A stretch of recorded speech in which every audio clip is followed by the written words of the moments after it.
Hi everyone, welcome to sleepy classes. So आज environment में जो हम क्वेश्चन डिस्कस करने जा रहे हैं that is related to construction and demolition waste, right. So this has been a very important topic and इस साल के मेंस के लिए इंपॉर्टेंट हो सकता है, रीज़न बीइंग कि काफ़ी न्यूज़ में रहा है। और दूसरी चीज़ ये है कि सुप्रीम कोर्ट ने बोला है कि जिन स्टेट्स में एक सॉलिड वेस्ट मैनेजमेंट पॉलिसी नहीं है उन states में construction should not be allowed to take place, right? So that is why it has been in news. So our question is discuss the various issues associated with construction and demolition waste, right? So एक question ये है, दूसरा question after going through this question you can also attempt the question that is critically analyze the features of the construction and the demolition waste rules 2016. Do you think they are educate, whether their implementation is educate or not? तो आप उसके ऊपर भी, rules के ऊपर भी एक अलग से you can make your own question, right? Okay. So अगर हम इस question की structure की बात करें, so obviously there would be introduction, the issues which are associated with the construction and the demolition waste. आप issues ना multiple levels पे देख सकते हो. एक issues which are associated with construction and demolition waste only, ठीक है, जिसमें हम इन्वायरमेंटल हैज़र्ड्स की बात कर सकते हैं, हेल्थ हैज़र्ड्स की बात कर सकते हैं. और दूसरा कंस्ट्रक्शन एंड डेमोलिशन वेस्ट, जैसे कि उसका वॉल्यूम ज़्यादा है, India is rapidly urbanising, this volume is bound to increase, ठीक है. उसका नेचर ऐसा है कि उसको ईजिली रिसाइकिल करना, उसको मूव करना मुश्किल है, ठीक है. उसके बाद और इश्यूज़ हैं, उसकी inertness, it can not be incinerated, lack of the processing facilities in India. जो भी अभी तक इंडिया में सॉलिड वेस्ट और कंस्ट्रक्शन एंड डेमोलिशन वेस्ट को इकट्ठे लेते थे, सिर्फ 2016 में उनके अलग से रूल्स आए. सो ये वाले जो इश्यूज़ हैं आप यहाँ पे लिख सकते हैं. But since the question only asks you to discuss the issues, so obviously you will discuss that in detail.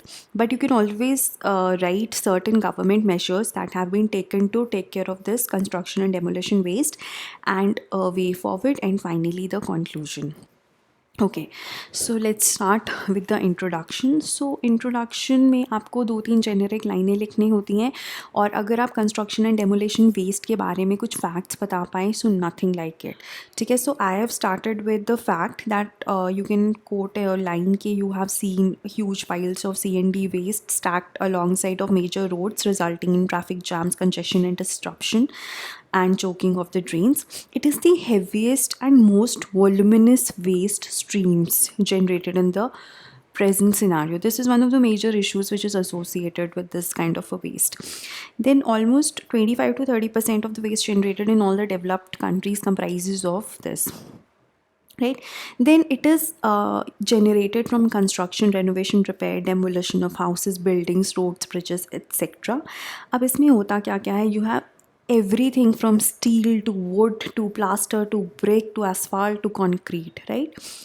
Or as per a study conducted by Center for Science and Environment of India, so always nice to quote your data and the studies or such things in your introduction, ठीक है. सो इस study के हिसाब से अगर एक new construction है तो वो जनरेट करती है एवरेज ऑफ 50 kgs पर स्क्वायर मीटर ऑफ वेस्ट, ठीक है. और अगर हम बात करें डेमोलिशन की, तो it generates 10 times waste which is generated during construction. So demolition is even worse than construction, right? उसके बाद you can also make this pie chart in which it is you can mention कि जो सबसे ज़्यादा composition है construction and demolition waste में वो soil, sand और ग्रेवल का है, ठीक है. अब ये इसलिए प्रॉब्लमैटिक है दो तरह से. एक तो ये जाके क्लॉग कर देता है आपके जो वेटलैंड्स वगैरह हैं उनको, leading to water pollution, loss of wetlands etcetera etcetera.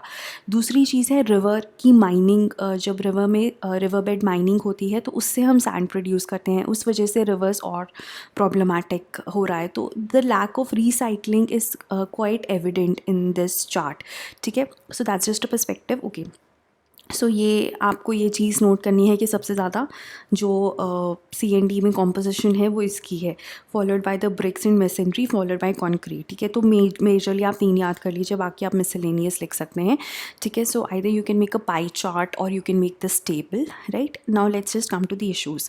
So like I said कि कुछ इश्यूज़ हैं जो इनके इफ़ेक्ट्स की वजह से हैं, और कुछ इश्यूज़ हैं जो कंस्ट्रक्शन एंड बाय फैक्ट कि वो कंस्ट्रक्शन एंड डेमोलिशन वेस्ट का नेचर क्या है उस वजह से हैं. तो अगर हम इन्वायरमेंटल इश्यूज़ की बात करें, फ्लाई टिपिंग क्या होती है? Dumping of the construction and the demolition waste in the in water bodies, और ऐसे ही डंप कर दिया जाता है जहाँ पे भी वेकेंट लैंड है वहाँ पे डंप कर दिया, so that is known as fly tipping. So उस वजह से बहुत सारे इन्वायरमेंटल इफेक्ट्स आते हैं। It impacts the soil fertility. उसके बाद lack of recycling, environmental hazard जो है वो यही है, जैसे मैंने आपको बताया कि सैंड माइनिंग होती है क्योंकि उसकी रिसाइकलिंग नहीं हो रही, ठीक है, that is destroying the river beds and worsening the impact of floods. उसके बाद अगर आप डंप कर दो इसको लेक्स में, ठीक है, so it results in the loss of wetlands which are necessary for water purification, so that is also an environmental hazard which is associated with this. Then the virtual absence of recycling also goes against India's commitments with respect to the carbon emission reduction, ठीक है, सो वो भी है क्योंकि जो भी आप ये सामान सारा प्रोड्यूस कर रहे हो या जो बिल्डिंग्स आप बना रहे हो, तो अगर आप उसको सस्टेनेबल वे में नहीं कर रहे हो, not following the principles of sustainable development, you are actually leading to the carbon emissions, right. उसके बाद हेल्थ हैज़र्ड्स तो है ही है कि अर्बन एरियाज़ में हेल्थ हैज़र्ड्स हैं। सो बेसिकली क्या है कि एक सुप्रीम कोर्ट के आगे एक पिटिशन आई थी which links the construction letter to dengue. इसका रीज़न ये है कि वहाँ पे लोग डंप कर देते हैं कहीं पे भी कंस्ट्रक्शन जो वेस्ट है, और वहाँ पे पानी की बॉडीज़ बननी शुरू हो जाती हैं जहाँ पे मच्छर दे द वो मच्छर आ जाते हैं, and because of that it leads to dengue and mosquitoes, they are increased in number in the water bodies, and that can actually lead to dengue and the other diseases which are associated with the proliferations of the mosquitoes. Then it also has a high presence of particulate matter. It is also high in dust particles leading to dust pollution, ठीक है, so वो भी है air pollution, and which has health hazards like we know, and then water logging also, which leads to the rapid spread of numerous waterborne diseases, and the mosquitoes also, they thrive, and that also leads to various vector-borne diseases, ठीक है।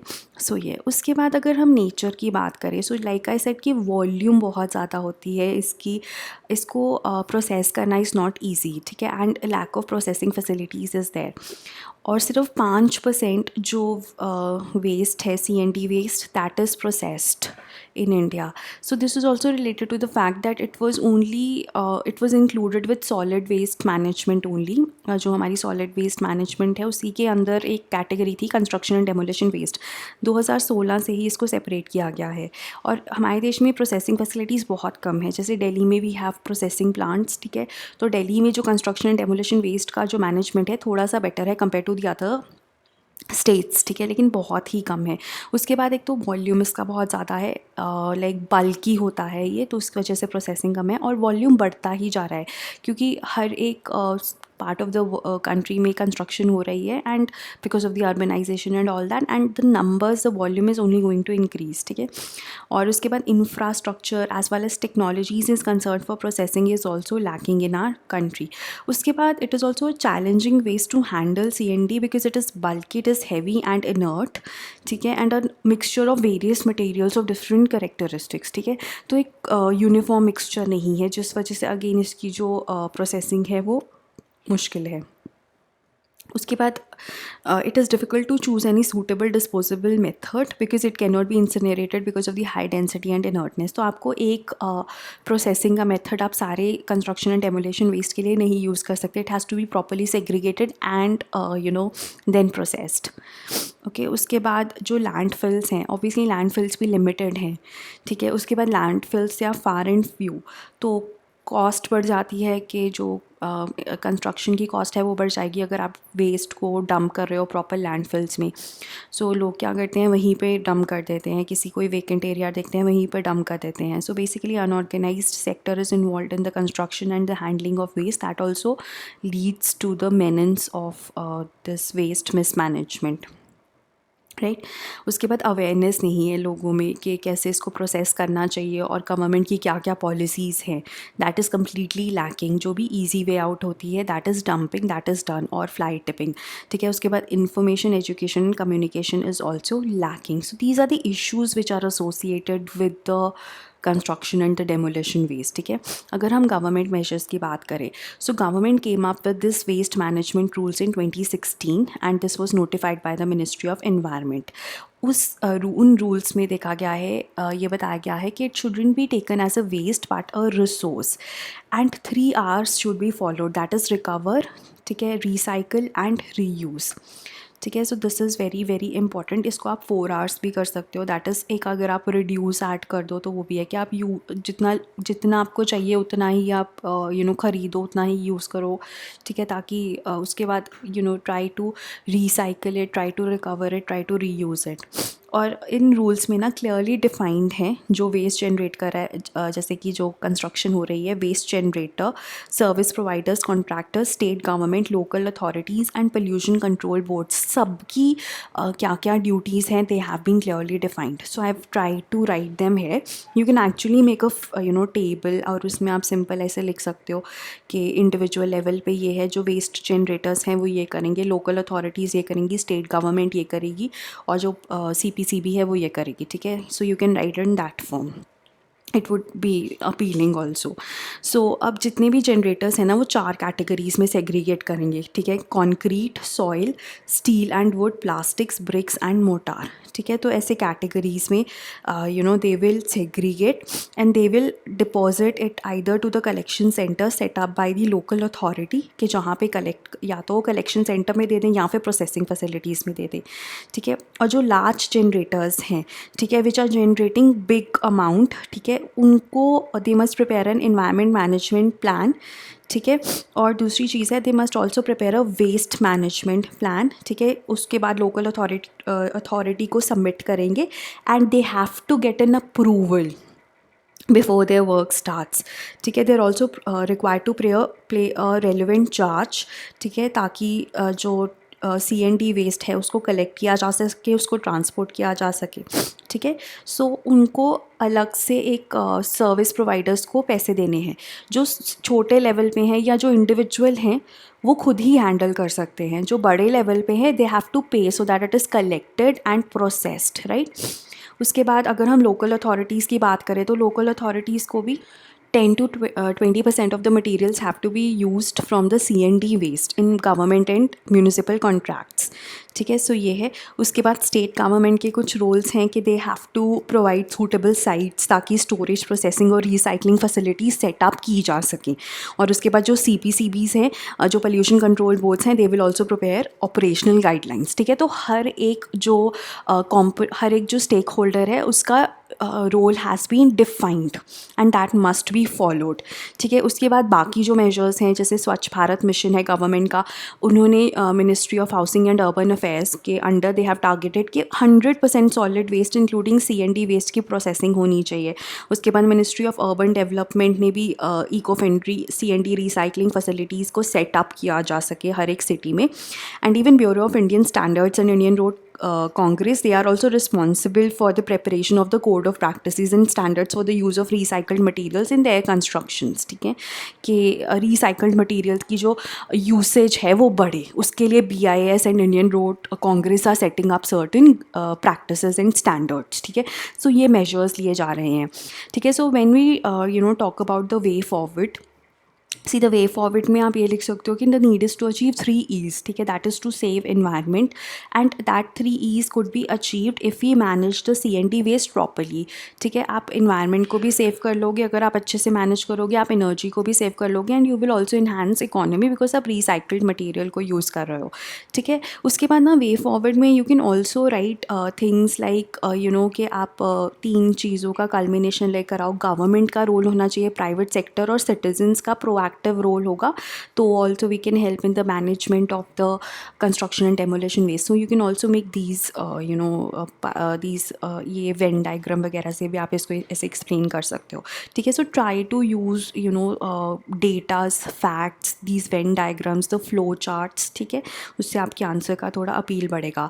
सो lastly conclusion में आप ये कह सकते हो कि 60% या 2/3 ऑफ जो हमारी बिल्डिंग है जो 2030 तक हमने बनानी है, ठीक है, वो अभी लेफ्ट हैं, 2/3 और 60% इज़ लेफ्ट, एंड हेंस जो कंस्ट्रक्शन और डेमोलिशन वेस्ट है वो बढ़ने ही वाला है, and sustainable management is important. And again like I said कि government, the private sector and the citizens, all of us should play a proactive role in their management. ठीक है, so that is regarding the construction and the demolition waste question. So एक ये aspect हो गया. Again आप rules को भी critically analyse कर सकते हो कि रूल्स के आप उसमें आपका स्ट्रक्चर रहेगा इंट्रोडक्शन, देन आप फीचर्स बता देंगे रूल्स के जो जो इंपॉर्टेंट हैं, उसके बाद उनको उनकी इम्प्लीमेंटेशन में क्या लैकिंग है उसके बारे में आप बता सकते हैं. And finally you can right way forward and conclusion. So attempt that question also, right. So that was regarding today's question. Thank you.